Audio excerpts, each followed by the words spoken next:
Rather than even try to work with Democrats to produce meaningful legislation which would benefit their own constituents, a number of MAGA Republican congresspeople left the Capitol today to stand outside of Donald Trump's Manhattan courtroom, and they disgraced themselves utterly in a press conference in front of the American people. It was so bad that one MAGA Republican had to nudge another, more deranged MAGA Republican away from the camera and the microphone. But before we unpack all that, if you end up liking this video and you want to support the channel, please be sure to hit the like, subscribe, and alert bell before you go. Folks, listen, I have several clips to show you here. And Donald Trump's Manhattan trial for the 2016 election interference case in which he, conspired with national publications to catch and kill damaging information, damaging stories about him, in which he paid a porn star for her silence, which could be seen as a campaign contribution. These things are important, but we don't talk about it much on this channel because we're more focused on electoral politics and the Republican and Democratic parties in general. But it's all the MAGA Republicans care about. So you have a number of lawmakers who left Washington, D.C., as they have been doing repeatedly over the past several weeks, making pilgrimages to try to help Donald Trump, short circuit and sidestep the gag orders which prevent him from attacking the judge and the judge's daughter. MAGA Republicans are lining up to support their leader. And this press conference I want to show you some clips of is so unhinged that the person in question, Representative Salazar, actually weirds out other unhinged MAGA Republicans, including the person standing to her left, Troy Nehls, and he basically nudges her out of frame. So we're going to play some of these clips and unpack them together. The Lord Almighty, the Lord of Abraham, the Lord of Jesus, protect us because we are in a very dark place. Thank you. Thank you. Thank you. I will get Thank you. En español, dime. En español, yes. Thank Lo que acabo de you. decir es que esto es un circo político. Nosotros we are the largest minority in the country, the Hispanics. Los hispanos somos la minoría más importante en los Estados Unidos. Esto es un circo político que solamente se ve en Cuba, en Venezuela y en Nicaragua. Es una vergüenza que nosotros, independientemente de lo que usted piensa de Trump, si le gusta Trump, si no le gusta Trump, lo que piense de él, en realidad es que en este país no se logra una lucha política en las cortes, se logra en el ballot box, en las urnas. Y por eso le estoy diciendo a los hispanos, wake up, despiértense, que lo que está pasando es marxismo y nosotros vinimos a este país para no tener esto, sino para que el futuro de nuestros hijos sea un futuro glorioso en un país que es el American exceptionality.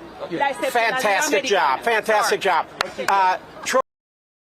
I mean, I don't know what it is. I don't know if they're just so desperate for the spotlight or if they think she's so unhinged, or maybe because we're dealing with MAGA Republican lawmakers, they're racist and they can't handle the fact that she was speaking Spanish. I'm not entirely sure what it is exactly, but that's hilarious. It's so awkward to see. You have Don Jr. in the background. You have Troy Nehls, who stepped up to the mic, just looking so uncomfortable at the derangement before them. And these people are very deranged themselves. I want to play this other clip here. Got a couple more of Representative Salazar because she is very dishonest even among Republican lawmakers. And she actually made a bit of a name for herself recently because a local reporter in Florida busted her in an embarrassing lie.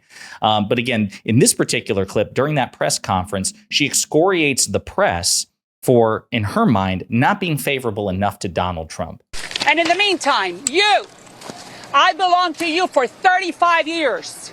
You should be ashamed of how passively you're sitting passively by while the credibility of one of the most revered American institutions, the judicial system, is crumbling in front of your eyes.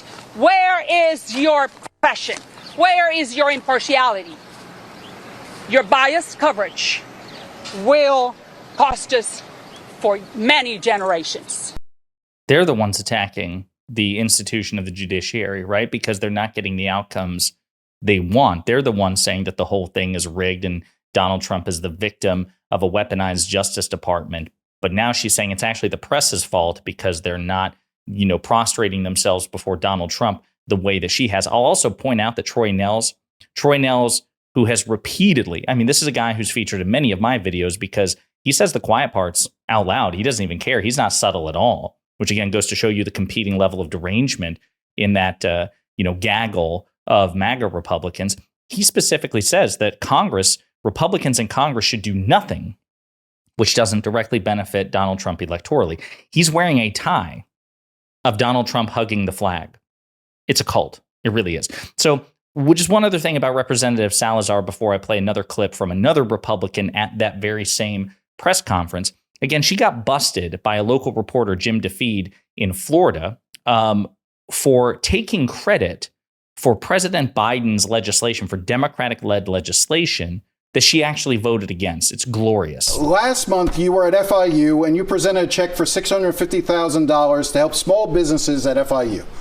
But you voted against the bill that gave the money that you then signed a check for and handed and had a photo op, the Consolidated Appropriations Act of 2023, right? You voted against that bill. Right now, you have to give me more details, but I do know that every time I have an opportunity to bring money to my constituents, I do so. I just did $400,000. But look, but you voted against the Chips and Science Act, right? Listen, right now I need to ask my staff. But what do we look at the $40 million that I have brought to this community? Aren't you proud of me? She's just like Donald Trump, right? So you see her as he's fact checking her in real time. She's smiling because she knows she got her hand caught in the cookie jar, so to speak. And she, like many other Republicans, like Elise Stefanik, like so many others that we talked about on this channel, are taking credit for initiatives that only passed because of President Biden's leadership and Democratic votes. She not only voted against it, she campaigned against it, and then when it was convenient, tried to insert herself in the dispensation of funds so she could curry support from her constituents. Great reporting from Jim DeFeed, because this woman disgraced herself in front of, the rest of the country. I'll also point out she wasn't the only one at this press conference to say some really weird stuff. So you have Representative Jackson here, again, giving the game away at this press conference, where he talks about retribution. This is a recurring theme within the MAGA cult. It's not just Trump. It'd be bad enough if it was Trump, since he's the leader. But it's actually an ethos which has permeated, it's infiltrated the rest of the party. They hate Democrats. They hate this country because, again, the country is comprised of as many Democrats as Republicans. And they put party above country, and they put cult leader above party. And you'll see that very clearly with what Representative Jackson has to say here. They fear Donald Trump. They fear Donald Trump. And they fear what's going to happen if he becomes president again. And I'll tell you, they should fear, because he started draining the swamp. He's going to keep draining it again. And all of these people are representative of this swamp. So people who fear Donald Trump to the extent they do should be afraid, because if he wins the election, according to Ronnie Jackson, a disgraced former naval officer and physician, he used to be President Obama's physician. And then according to Donald Trump, Ronnie Jackson said that Donald Trump was in better shape than Barack Obama. Hey, listen, if you want to make the case that Donald Trump is in better shape than Joe Biden, that's a pretty tough sell too, given that President Biden is thin, he exercises regularly, he bikes regularly, he does yoga, he works out, he swims, he has a really good diet, and Donald Trump does none of these things. Whatever. But if you want to make that case against Biden, I suppose it's much more plausible than you saying that Donald Trump is in better shape than Barack Obama. Really? It's embarrassing stuff. I'll also remind you that while all this is going on, this iteration of Congress led by Republicans like Ronnie Jackson, like Representative Salazar, Troy Nehls, these are people who are presiding over the least productive iteration of Congress since the Great Depression, on track to be the least productive since the Civil War. It's an election year. As others have pointed out, what are you going to run on? Because you have no legislative wins to your name. You're not even interested in working bipartisanly with the Democrats, because it's seen as a weakness, right? It's an electoral weakness. Really weird stuff. This is what they choose to do with their time. And that's why there is an opportunity here for you and I and Democrats and their surrogates to punish Republicans at the ballot box by reminding voters, including independents who may be curious about voting Republicans, when you give them your vote, this is what they do with their time. Culture war nonsense, defending Donald Trump cultishly, hyperfixating on whether or not Joe Biden is coming for your gas stoves. He's not. But instead of dealing with inflation, interest rates, a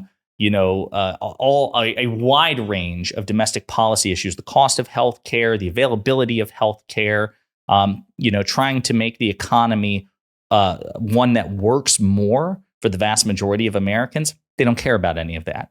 They have forfeited their obligation, their civic duty to govern because they'd rather be a messaging war cult. And that, if nothing else, even if you're a conservative, if you're a principled conservative, you have no reason to vote for these people. Because whereas the Republican Party at one point may have been a reliable proxy for conservative legislation, conservative values, they're not anymore. They're a populist, authoritarian cult of personality with no limiting principle. And they would gleefully sacrifice any or all of their constituents for the short-term approval of Donald Trump, their cult leader. And stuff like this just proves it. Let me know what you think in the comments.